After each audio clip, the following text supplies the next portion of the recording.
Well, that day sucked, but we got Dinger Wednesday. Let's talk some more baseball. What's going on, everyone? Welcome back in to another episode for Just a Bet Outside. I am your host, Steven, and we are back to talk some more MLB. Yesterday was brutal. That's right, a 1-4 day.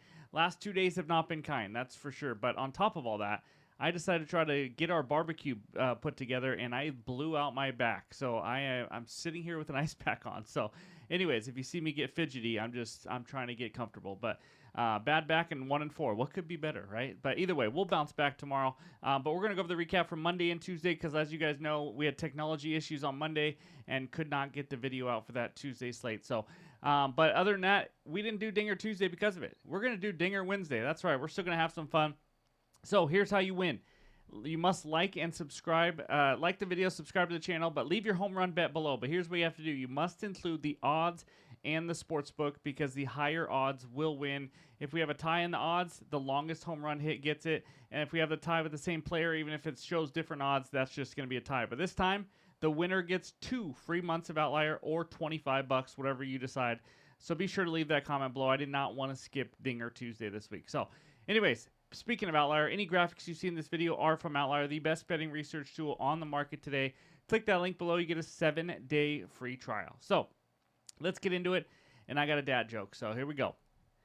I just got over my addiction to chocolate, marshmallows, and nuts. I'm not going to lie. It's going to be a rocky road. Yep. In this video, we're going to recap Monday and Tuesday. Then we're going to go over the good and bad hitter matchups, the good pitcher strikeout matchups, the full 15-game pitcher report, and then we're going to go over what I'm going to call just bets, not best bets, because it's been ugly the last couple days. And then we'll finish it with the recap. So hit that like button if you haven't already. Leave a comment below to help this channel continue to grow. If you're new to the channel, hit that subscribe button. Come join this awesome community. I'm ready to get the baseball journey started, and that means it's recap time. All right, there is the recap for the last couple days. As you can tell, my face is not in the corner. Ryan is out sick, so I'm going to record and edit the video today. But either way, Monday was just brutal. We don't have to talk too much detail. Royals scored the most runs they've ever scored at home this year. Under 7.5 was a nice winner. DeGrom was absolutely horrendous. And then the all-team total parlay did not get the job done either. But Tuesday, how about 2 straight all-team total parlay losses? It wasn't pretty. The Cubs could not give us 3 runs. Their team total was 5.5. We needed 3. They got 1 in the 9th that meant nothing. It was just brutal. First and second, nobody out. Heart of the order up in the 8th inning. They go strikeout, and then I forgot what the other one was, but brutal. Will Warren over 5.5 Ks. He had 4 through like 50-something pitches, and then never got another strikeout. Had a nice little 30, 40-minute rain delay in there. He still came back, but could not get another one. Flaherty under 17.5 outs. The game started with a 1-pitch out. I knew it wasn't going to be good, but the Rays were chasing pitches, and he got the job done. Again, another loss. PCA and Pete Crow-Armstrong and Luis Arias. Of course, I cool off Pete Crow-Armstrong. He was bad. Just didn't get the job done like every Cub hitter, really. He went 0 for 4. Arias, I don't even know. He's just playing right now. But Rangers money line. Hey, we got a winner. This has been brutal, guys. The last 2 days, you guys know we had a really nice, profitable streak. Baseball can turn that around in a hurry, that's for sure. So it's just not a good 2 days. But you know what? We'll keep bouncing back again. All these except one were half units. And as we get close to the All-Star break, it looks like some managers and pitchers are doing different workloads and things. So I am going to tread carefully, but hopefully we can go on a nice little run before that All-Star break and kind of carry the momentum into the second half, which is where we did really well last year. Hopefully we can do that again. But there it is, down 8.48 units on the year with all the breakdown down there as well. So that's what we got for the recap. Now let's talk some hitter matchups. All right, we got a lot of good hitter matchups for you today. Here's page 1. And when I say good, I mean we got some guys that are just smoking hot in some of these matchups. We got Freddie Freeman, 5 for 16. But how about Luis Arias, 10 for 16 off Brandon Pfaadt? Again, Pfaadt is not very good. But Cronenworth, 7 for 16 off him. Contreras of the Cardinals, 8 for 13 off Mackenzie Gore. That is pretty impressive. And then Riley Green down there, 5 for 9 off Zach Littell. And then you move over to the right side. How about Alejandro Kirk, 6 for 9. All singles, but still, as you're noticing, some of these guys are just really hitting the ball well. And Kirk's having a good year as well. Marcus Semien down there at the bottom, 4 for 8 with 2 bombs off of Kyle Hendricks. So there's all the rest of the guys. Take a screenshot. Now let's check out page 2. And it's just Suarez, Realmuto, and Diaz. 3 for 8, 3 for 7. And then Diaz is 4 for 7 off of Brandon Pfaadt. So that's what we got for the good hitter matchups. Now let's move to the bad hitter matchups. I only got 2 for you. Max Kepler, 3 for 26 with 10 Ks off Verlander. And Fernando Tatis somehow only 3 for 16 with 5 Ks off of Brandon Pfaadt. So that's what we got for the hitter matchups. Now let's talk some Ks. All right, we got 2 good pitcher strikeout matchups for you. It's a pair of lefties. We start out with Chris Bubich of the Royals going up against the Pirates. Pittsburgh, 3rd highest K rate versus lefties in the last 3 weeks at 27.2. Bubich, 107 Ks in 103 innings. He has 6+ Ks in 5 of his last 7, but his Ks have gone down just a little bit. Like everything, he's just kind of struggled a little bit more lately. But he still has a slightly higher K rate at home, 26.2 compared to 25.1 on the road. Higher K rate versus righties, actually, 26.6 compared to 22% versus lefties. Now the next one, Jesus Luzardo at the Gigantes. San Francisco, the highest K rate in the majors in the last 3 weeks versus lefties at 29%. Luzardo, 115 Ks in 97.1 innings this year. He's been hit and miss with his Ks lately. Last 5 starts, 10, 4, 7, 7, and 4. Yes, this is a guy capable of getting double-digit Ks, but he also has 2 4K games in there. Slightly higher K rate on the road, 28% compared to 26.4 at home. A much higher K rate versus lefties. As a lefty hitter, he is not easy to hit or make contact. 40.9% compared to 23.6 to righties. He faced the Giants all the way back on April 15th. He had 4 Ks in 5.1 innings. So that's what we got for the pitcher strikeout matchups. Now let's take a look at the pitcher report. All right, here are the first 8 matchups of the day. Zach Littell versus Reese's Pieces. Littell, 3 straight starts of just 1 earned run allowed. Olsen, in the first start back from injury, gave up 6 hits, 1 earned run in 4.1 innings, but he did throw 89 pitches, so he's already stretched out. And then we got the lefty, Eric Lauer. 2 surprising guys, honestly. Lauer and Hauser, you don't expect 1.6 and 2.6 ERAs, and Lauer's coming off a 3-hit, 2 earned run start against the Angels. Hauser, I'm expecting him to get hit up at some point soon. Does not miss a lot of bats.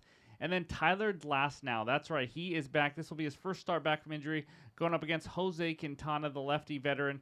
Hasn't gone 6 innings in 8 of his last 9 starts. And then Jesus Luzardo versus Justin Verlander. Luzardo struggled last start, giving up 6 hits and 5 earned runs in just 2 innings versus the Reds. And then Verlander in 4 starts since his return from injury. He's given up 24 hits, 13 earned runs in 18.2 innings. I expect this to be his last season, but who knows? And then the lefty, David Peterson, continues to be solid at home and struggles on the road.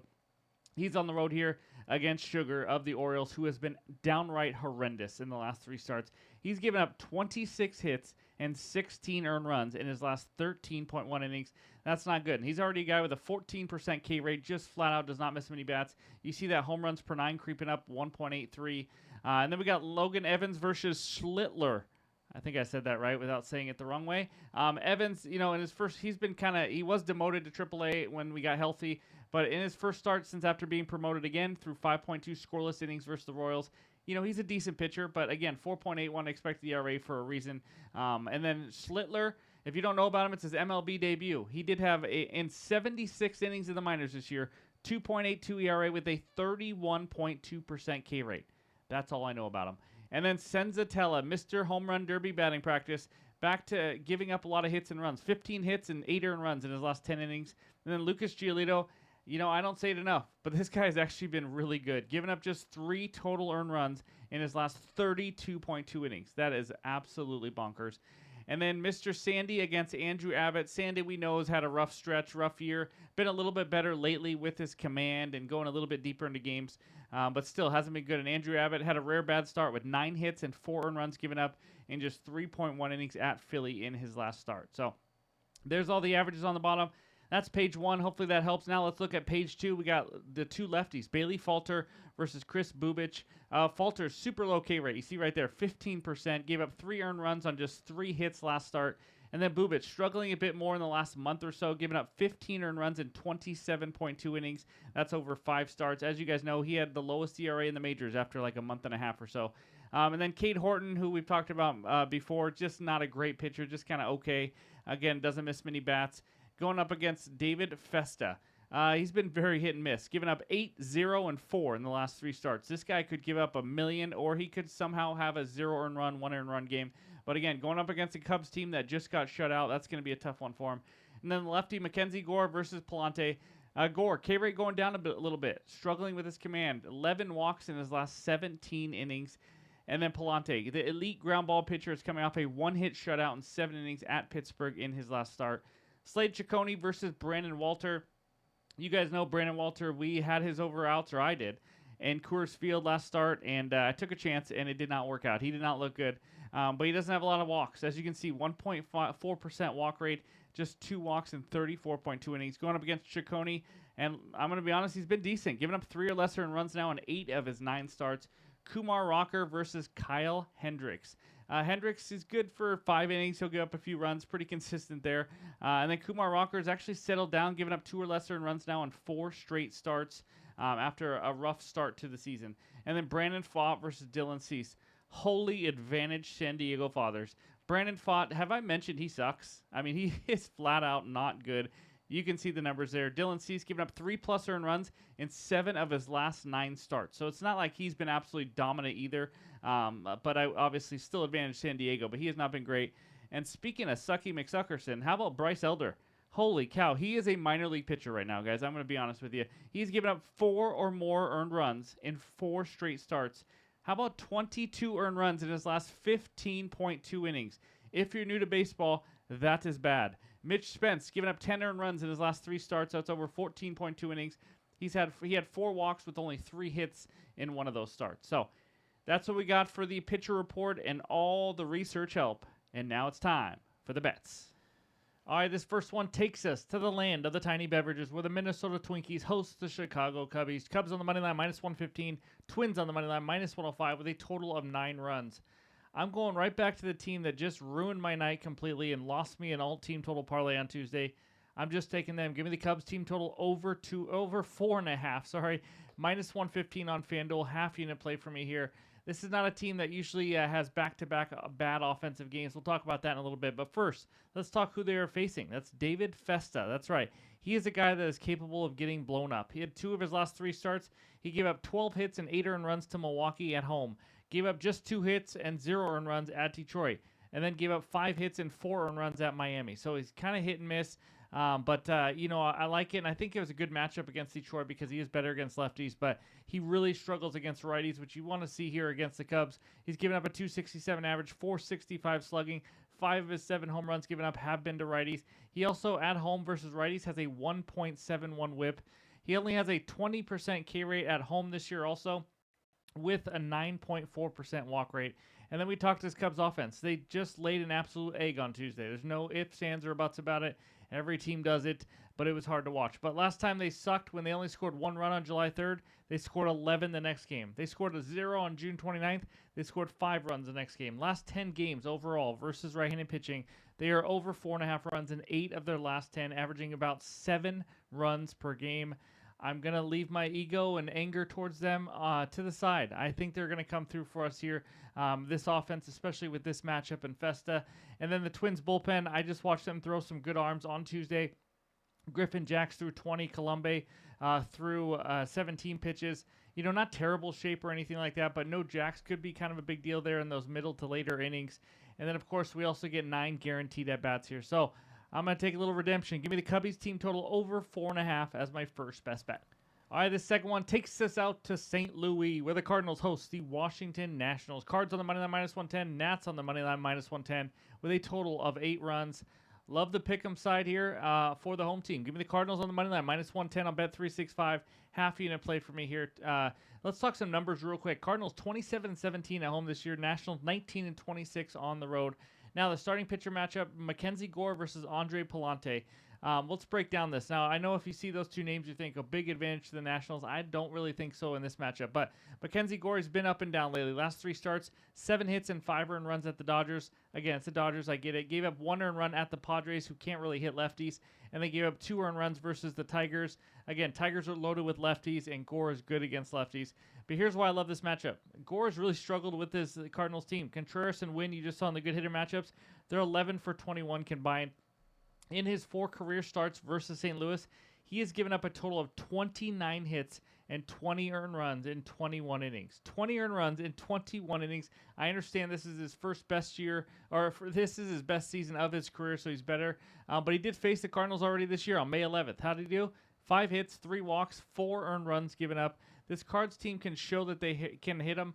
Obviously, having Arenado would help, but I don't think he's going to be back. But I still like this. Now we talk Andre Palante. The reason I like this matchup, he is great versus lefties. Even though he's a righty, because of his pitch mix and how he throws it, he's good against lefties. Only a 214 average, 368 slugging to lefties. At home versus lefties, how about a 195 average against and only a 286 slugging? Gotta love that. He has a low 3.03 xFIP versus lefties. So all the numbers say he can dominate some lefties. His K rate, 19%. We're almost at average to lefties, which obviously isn't great, but 12% to righties.